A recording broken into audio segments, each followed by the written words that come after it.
إلا صار عمرانا بعده وقرا. حضرت آدم نے مکہ جاتے ہوئے ہندوستان سے جہاں ٹھہر کر کچھ کھایا کچھ پیا وہیں آبادی ہو گئی, وہیں گاؤں بس گئے, وہاں ہریالی اور شادابی ہو گئی. ہندوستان سے لے کر عرب تک 1000 سفر ہوئے, جہاں قیام ہوا وہیں بستی آباد ہو گئی, وہیں گاؤں آباد ہو گیا, وہاں انسانیت بسنے لگی. تو آدم علیہ السلام ہندوستان میں آئے جو ہمارے جد امجد ہیں, ابو الانبیاء ہیں, ابو البشر ہیں. تو ہم ہندوستان میں پیدا ہوئے, ہمیں یہ فخر ہے, ہمیں اس پر خوشی ہونی چاہیے کہ ہم ہندوستان کے باشندے ہیں, ہم ہندوستان کے رہنے والے ہیں. اس ہندوستان میں ہمارے ابا آدم آئے. اس ہندوستان سے جتنی محبت مسلمان کو ہے, ایمان والے کو ہے, کلمے والے کو ہے, اتنی محبت کسی کو نہیں ہو سکتی, کیونکہ آدم سب سے پہلے نبی رسول پیغمبر ہندوستان تشریف لائے. اس لیے ہمیں کہا جا رہا ہے کہ تم ہندوستان کے وفادار نہیں ہو. ہمارے قاری حنیف صاحب اللہ ان کی قبر کو نور سے منور فرمائے, ان کے بیان کوئی گاؤں والا ایسا ہوگا جس نے کیسٹوں کے زمانے میں ان کا بیان نہ سنا ہو. ہر گھر میں, ہر بس میں, ہر کار میں قاری حنیف صاحب رحمت اللہ علیہ کی تقریر اور بیان ایک زمانے میں گونجتا تھا. حضرت قاری حنیف صاحب رحمت اللہ علیہ فرمانے لگے, تمہیں قرآن سمجھ میں نہیں آتا, تمہیں حدیث سمجھ میں نہیں آتی, تمہیں تفسیر سمجھ میں نہیں آتی, تمہیں علماء فقہا کی بات سمجھ میں نہیں آتی. ارے تم اللہ کی نہیں مانتے, اللہ کے رسول کی نہیں مانتے, تم قرآن اور حدیث کی بات نہیں سمجھتے, شاعروں کی بات سمجھ لو. تمہیں علامہ اقبال کے شعر بڑے سمجھ میں آتے ہیں, تمہیں فلاں شاعر کا کلام بڑا سمجھ میں آتا ہے, تمہاری زبانوں سے واہ واہ نکلتی ہے. قرآن پڑھا جائے کوئی سبحان اللہ نہیں نکل رہا, حدیث پڑھی جائے کوئی الحمدللہ نہیں زبان سے اور دل و دماغ پر اس کا اثر ہو رہا. لیکن جب شاعر شعر پڑھتا ہے تو سب جھوم اٹھتے ہیں کہ تمہیں اللہ کی بات سمجھ میں نہیں آ رہی, نبی کی بات سمجھ میں نہیں آ رہی, تمہیں قرآن حدیث سمجھ میں نہیں آ رہا. چلو شاعروں کے ذریعے سے ہی ہم تمہیں سمجھائیں, شاعروں کے کلام سے ہی شاید تمہارے بات سمجھ میں آ جائے. تمہارے سمجھ میں نہیں آیا کہ آدم علیہ السلام ہندوستان آئے, سب سے پہلے ان کو ہندوستان بھیجا گیا, اور ہندوستان میں ان کو جب وحشت ہوئی انہیں سکون اذان سے ملا, انہیں اطمینان اللہ کے گھر مسجد میں جا کر ملا.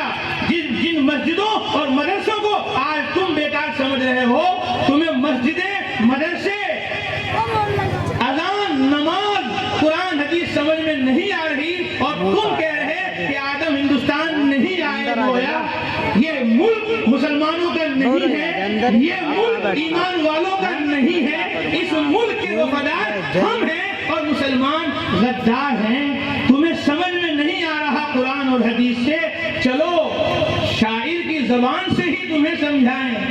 شاعر نے کہا ہندوستان کا اصل وفادار میں ہی ہوں, ہندوستان کا اصل وفادار میں ہی ہوں, قبروں سے جا کے پوچھ اصل زمیندار میں ہی ہوں. قبروں میں کون ہیں؟ مسلمان ہیں, ایمان والے ہیں. اللہ کے نبی آدم علیہ السلام سے لے کر حضرت محمد صلی اللہ علیہ وسلم تک ماننے والے سارے نبیوں, رسولوں, پیغمبروں کو مسلمان ہیں. ہندوستان کا اصل وفادار میں ہی ہوں, قبروں سے جا کے پوچھ اصل زمیندار میں ہی ہوں. وہ تو دریا کے ساتھ سمندر میں بہ گیا, وہ تو دریا کے ساتھ سمندر میں بہ گیا, مٹی میں مل کے مٹی کا حقدار میں ہی ہوں. آدم علیہ السلام ہندوستان آئے, جد الانبیاء, امام الانبیاء, امام الرسول حضرت محمد صلی اللہ علیہ وسلم اور سارے نبیوں, رسولوں, پیغمبروں کے والد محترم. آج کہا جا رہا ہے یہاں سے نکل جاؤ, یہ ملک چھوڑ دو. شاعر نے کہا جو زخم ہیں وہ یہی کے ہیں, جو زخم ہیں وہ یہی کے ہیں, مرہم بھی یہی کے ہیں. ہم کیوں کہیں پہ جانے لگے, ہم یہی کے ہیں, ہم یہی کے ہیں, ہم یہاں سے جانے والے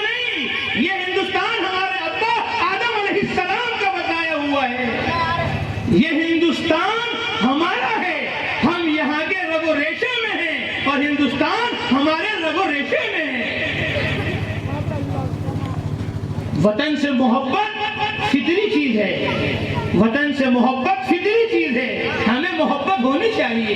امام الانبیاء حضرت محمد مصطفیٰ صلی اللہ علیہ وسلم مکہ المکرمہ میں پیدا ہوئے اور وہاں انہوں نے اللہ کی توحید کو بلند کیا، اسلام کے کلمے کو بلند کیا، لیکن وہاں کے لوگوں نے محمد صلی اللہ علیہ وسلم کو گالیاں دی، محمد صلی اللہ علیہ وسلم کو مارا پیٹا، محمد صلی اللہ علیہ وسلم مکہ المکرمہ سے نکلنے پر مجبور ہو گئے۔ یہ ایک ضابطہ ہے، آدم علیہ السلام سے لے کر محمد صلی اللہ علیہ وسلم تک سارے نبیوں کے درمیان جب نبیوں نے اللہ اکبر کی صدائیں بلند کی، اشہد ان لا الہ الا اللہ کی گواہییں پیش کی، تو ان کو نافرمانوں نے کہا، قرآن پڑھو سورہ ابراہیم میں اللہ فرما رہے ہیں 13ویں پارے میں، وَقَالَ الَّذِينَ كَفَرُوا لِرُسُلِهِمْ لَنُخْرِجَنَّكُمْ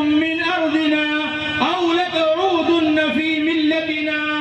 نافرمانوں نے اپنے رسولوں سے کہا لَنُخْرِجَنَّكُمْ مِنْ أَرْضِنَا، ہم اپنی دھرتی سے تمہیں نکال دیں گے، ہم اپنے علاقے سے تمہیں نکال دیں گے، یا تو ہماری دھرتی چھوڑو، ہمارا ملک چھوڑو، أَوْ لَتَعُودُنَّ فِي مِلَّتِنَا، یا جو ہم کہہ رہے ہیں وہ تم بھی کہو، جو ہم کر رہے ہیں وہ تم بھی کرو۔ سارے نبیوں کو، رسولوں کو، پیغمبروں کو ڈرایا گیا، دھمکایا گیا اور انہیں ملک چھوڑنے کے لیے کہا گیا۔ اگر آج مسلمانوں کو کہا جا رہا ہے تو انہیں خوش ہونا چاہیے کہ نبیوں کی سنت زندہ ہو رہی ہے، رسولوں کی سنت زندہ ہو رہی ہے، پیغمبروں کی سنت زندہ ہو رہی ہے۔ جس طرح خدا نے نبیوں کی، رسولوں کی، پیغمبروں کی مدد کی، یاد رکھو مسلمانوں، ایمان والوں، کلمے والوں، تمہاری مدد کا بھی وعدہ رب العالمین نے، احکم الحاکمین نے، شاہنشاہ نے اپنی لا شک لا ریب کتاب قرآن مقدس میں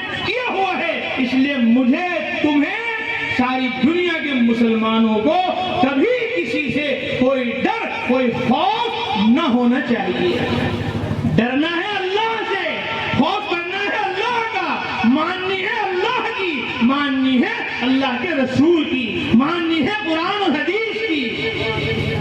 صاف اللہ کا اعلان ہے قرآن میں، اِنَّا نَحْنُ نَزَّلْنَا الذِّكْرَ وَإِنَّا لَهُ لَحَافِظُونَ۔ ہم نے قرآن کو نازل کیا، ہم ہی اس کی حفاظت کرنے والے ہیں۔ یاد رکھو، قرآن اللہ نے نازل کیا، اللہ اس کی حفاظت کریں گے۔ یہ قرآن اگر مسلمان مردوں میں ہے، یہ قرآن اگر مسلمان عورتوں میں ہے، یہ قرآن اگر گاؤں میں ہے، شہر میں ہے، ملک میں ہے، علاقے میں ہے، صوبے میں ہے، دنیا میں ہے، تو جس طرح قرآن کی حفاظت اللہ کے ذمے ہے، اسی طرح گاؤں کی حفاظت اللہ کے ذمے ہے، شہر کی حفاظت اللہ کے ذمے ہے، ملک کی حفاظت اللہ کے ذمے ہے۔ مسلمانوں کی، ایمان والوں کی، انسانوں کی جو اللہ کی کتاب کو مان کر اللہ کا فرمانبردار و تابعدار بن رہے ہیں، ان کی حفاظت کا وعدہ اللہ نے فرمایا ہوا ہے۔ اللہ کے نبی فرما رہے ہیں، احفظ اللہ یحفظک، تم اللہ کی حفاظت کرو، اللہ تمہاری حفاظت کریں گے۔ یعنی اللہ کے دین کی حفاظت کرو، قرآن کی، حدیث کی حفاظت کرو، سنت اور شریعت کے پابند بن جاؤ۔ یہ مدارس کا، مساجد کا، علماء کا پیغام ہے کہ اللہ کو مان لو، اللہ کی مان لو، تم ہی سر بلند اور اونچے رہو گے۔ اگر تم نے اللہ کی نہ مانی، اس کے نبی کی نہ مانی، پھر اللہ کے عذاب سے، پکڑ سے تمہیں کوئی نہیں بچا سکتا۔ تو حضرت محمد صلی اللہ علیہ وسلم کو مجبور کیا مکہ چھوڑ کر جانے پر۔ آپ جب مکہ سے جا رہے تھے، لوگوں نے انعام رکھ دیا، اگر کوئی محمد صلی اللہ علیہ وسلم کو لائے گا اس کو یہ انعام ملے گا۔ ڈھونڈ پڑ گئی، مال کی طلب میں لوگ نکل پڑے۔ اللہ کے نبی صلی اللہ علیہ وسلم نے مکہ سے مدینہ کا جو راستہ تھا اس کو بدل دیا، دوسرے راستے پر چل دیے۔ جب امن ہوا تو اللہ کے نبی صلی اللہ علیہ وسلم پھر صحیح راہ پر آ گئے، جو راستہ مدینے کی طرف جانے والا تھا اس راہ پر آ گئے، اور مقام پیش آیا جحفہ، جو مکے اور مدینے کے درمیان ہے۔ پھر اللہ کے نبی کو مکہ یاد آنے لگا. حدیث میں ہے ذکر مولدہ و مولد ابی. اور دوسری روایت کے الفاظ یہ ہیں جب آپ صلی اللہ علیہ وسلم نے جحفہ مقام کو دیکھا کہ ادھر مدینہ ہے ادھر مکہ ہے تو محمد صلی اللہ علیہ وسلم اشتاق الیہا مکے کے مشتاق ہو گئے. مکے کی طرف آپ کا شوق ابھر پڑا. جبرائیل علیہ السلام نازل ہو گئے اور فرمایا یا محمد اتشتاق الی مکہ, کہ آپ کو مکے کا شوق ہے, مکہ کے چھٹنے پر آپ کو غم ہے رنج ہے, آپ مکہ چھوڑ کر جا رہے ہیں. آپ نے فرمایا نعم ہاں کیوں نہ ہو کہ آپ صلی اللہ علیہ وسلم مکہ المکرمہ میں پیدا ہوئے. اپنے وطن سے محمد صلی اللہ علیہ وسلم کو محبت ہے کہ مکہ پیدا ہوئے, ہم ہندوستان میں پیدا ہوئے, ہمیں ہندوستان سے محبت ہونی چاہیے جس طرح محمد صلی اللہ علیہ وسلم کو اپنے شہر مکہ سے محبت اور پیار ہے. کہ محمد آپ کو مکے کا شوق ہے, مکہ کے مشتاق ہیں, مکہ سے محبت ہے. آپ نے فرمایا ہاں. تو اللہ نے فوراً آیت نازل فرما دی ان الذی فرض علیک القرآن لرادک الی معاد. وہ ذات اللہ کی جس نے آپ پر قرآن نازل کیا, قرآن کی تعلیم تبلیغ تعمیل فرض کی, لرادک الی معاد, وہ اللہ آپ کو مکے لوٹائے گا. آپ مکے میں فاتحانہ شان کے ساتھ داخل ہوں گے. یاد رکھو ہم بھی اگر قرآن پر مضبوطی کے ساتھ چلتے رہے, حدیث پر مضبوطی کے ساتھ عمل کرتے رہے تو کائنات میں کوئی ہمارا کچھ نہیں بگاڑے گا. جس طرح محمد صلی اللہ علیہ وسلم کی مدد ہوئی, نصرت ہوئی, اذا جاء نصر اللہ والفتح نازل ہو گئی, وہ فتح اور نصرت جس طرح محمد صلی اللہ علیہ وسلم کے ساتھ سارے نبیوں کے ساتھ ہوئی ہے, وہ فتح اور نصرت ہمارے اور تمہارے ساتھ بھی ہوگی بشرطے کہ ہم اور تم قرآن حدیث پر عمل کریں اور جہاں ہم پیدا ہوئے ہیں اس ملک میں, اس ملک کے رہنے والوں کو اسلام کی سلامتی کا سبق پڑھائیں, ایمان کی امن کا سبق پڑھائیں کہ ایمان میں ہی امن ہے, اسلام میں ہی سلامتی ہے. آج ہمارے وطنی بھائی وہ اسلام کو ہماری وجہ سے بدنام کر رہے ہیں. لوگ کہہ رہے ہیں سب سے اچھا مذہب پوری دنیا میں اسلام ہے اور سب سے برے لوگ مسلمان ہیں. اگر مسلمان ہوتے تو سارا جہان اسلام اور قرآن پر ہوتا, سنت اور شریعت آخرت کی فکروں پر ہوتا. اس لیے میری پوری تقریر کا بیان کا خلاصہ یہ ہے کہ آدم علیہ السلام ہندوستان میں تشریف لائے اور انہیں جب گھبراہٹ ہوئی, انہیں سکون اذان سے ملا, انہیں اطمینان اللہ کے گھر مسجد میں جا کر ملا. ہمیں اور پوری دنیا کو اگر سکون چاہیے, اطمینان چاہیے تو انہیں اذانوں کی طرف, نمازوں کی طرف, اللہ کے پاکیزہ مقدس گھروں کی طرف متوجہ رہنا چاہیے. اور یہ وطن ہمارا ہے, اس کی ہر ایک چیز ہماری ہے, اس کی حفاظت اور اس کے اندر سلامتی اور امن کو قائم رکھنا یہ ہمارا بنیادی فریضہ ہے. اور اس ملک کے خاطر ہمارے علماء نے, صلحاء نے, ہمارے اسلاف نے, مسلمانوں نے کتنی قربانیاں دی ہیں وہ بھی ہمارے یاد رہنی چاہیے. ہمارے حضرت مولانا سید ولی رحمانی دامت برکاتہم نے اپنے خطاب میں مسلمانوں کو, ایمان والوں کو متوجہ کیا اور ارشاد فرمایا ہمارے مسلمانوں کی ذمہ داری یہ ہے کہ ہم اپنے دین کو, اسلام کو, قرآن اور حدیث کو, سنت اور شریعت کو سیکھیں اور اپنی اولاد کو سکھائیں. اور جس ملک میں ہم رہ رہے ہیں اس ملک کی تاریخ کا صحیح علم اپنے بچوں کو یاد کرائیں کہ آج دنیا میں مشہور ہے کہ ہندوستان کو آزاد کرانے کے لیے انگریز سے 1857 میں پہلی جنگ لڑی گئی. حضرت نے فرمایا یہ بات غلط ہے. 18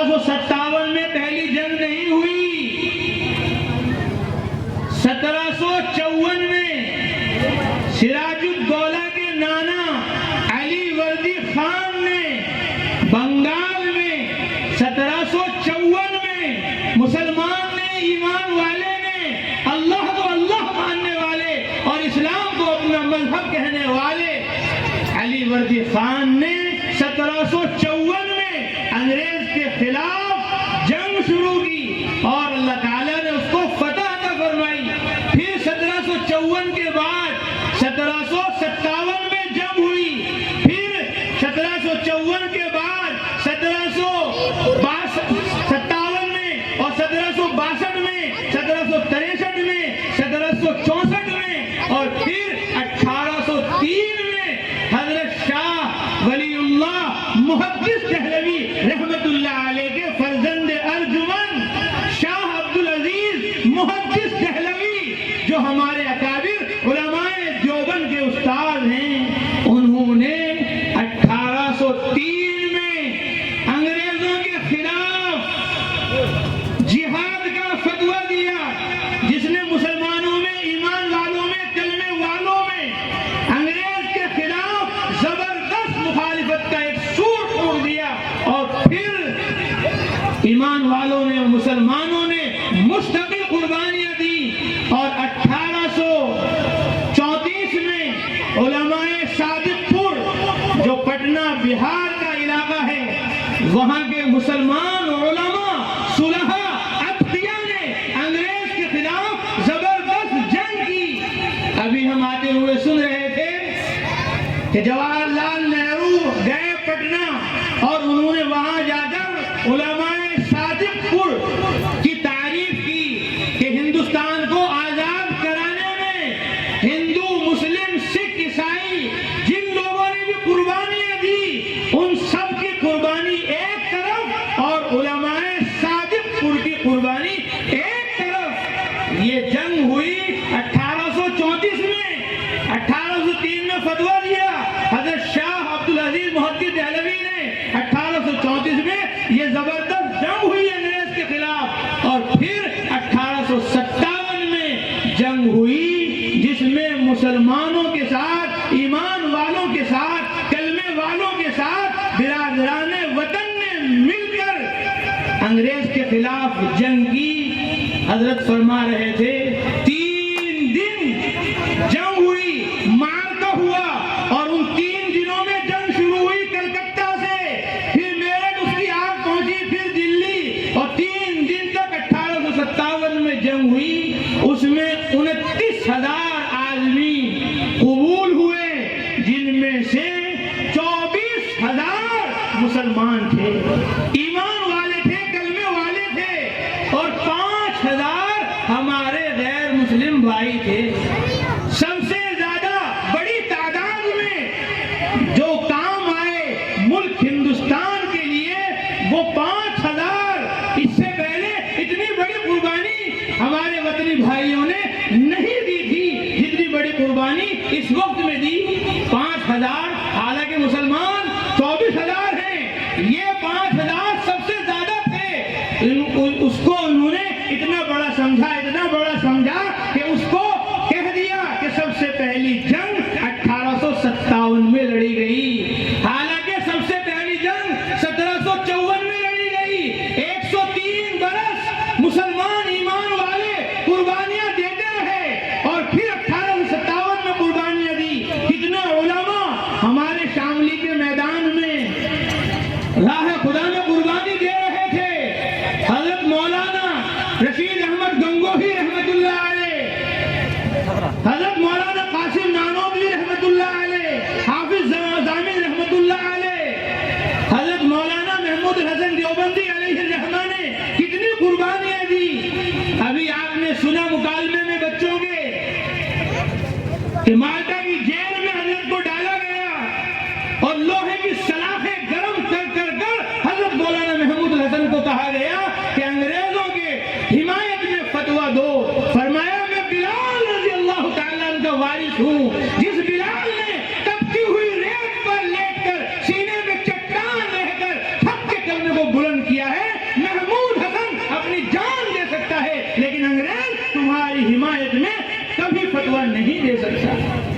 تو ہمارے علماء نے، صلحاء نے، ایمان والوں نے اس ملک کے لیے لیے قربانیاں کی ہیں ان کو ہمیں یاد رکھنا ہے، اور آئندہ بھی ہمیں اس ملک کے لیے تن من دھن کی قربانی دینی ہے، کیونکہ اس ملک میں ہمارے ابا آدم علیہ السلام آئے اور سب سے پہلے اللہ کا پیغام اس دھرتی پر سنایا گیا، اور آج اس دھرتی پر یہ مدارس، یہ مساجد ہمیں تمہیں توحید کا، رسالت کا، آخرت کا سبق دے رہے ہیں۔ آج کے اس جلسے میں ہم سب نیتیں کریں، ارادہ کریں کہ انشاءاللہ اپنے اسلام کی، اپنے دین کی وہ قربانیاں جو حضرت محمد صلی اللہ علیہ وسلم نے اور آپ سے پہلے